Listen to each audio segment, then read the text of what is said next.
அறிஞர் அண்ணா அவர்கள் ஆரம்பிச்ச அந்த கட்சியை அதுக்கப்புறம் கைப்பற்றினவங்க என்னெல்லாம் பண்றாங்கன்னு நான் சொல்லிதான் உங்களுக்கு தெரியணுமா என்ன? மக்களே, உங்களுக்கு தான் அது நல்லா தெரியுமே.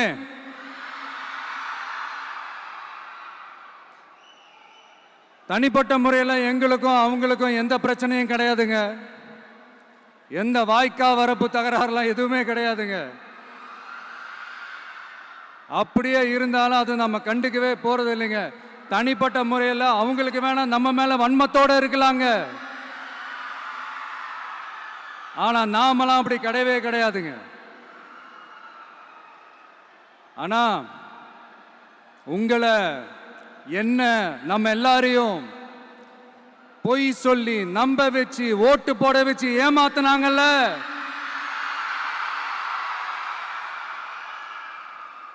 அப்படி ஏமாத்தி ஆட்சிக்கு வந்து நல்லது செய்யற மாதிரி நடிக்கிறாங்கல்ல, நாடகம் ஆடுறாங்கல்ல, அவங்கள எப்படி நம்ம கேள்வி கேட்காம இருக்க முடியும்? அதனால அவங்கள நம்ம கேள்வி கேட்காம விட போறதே இல்லை.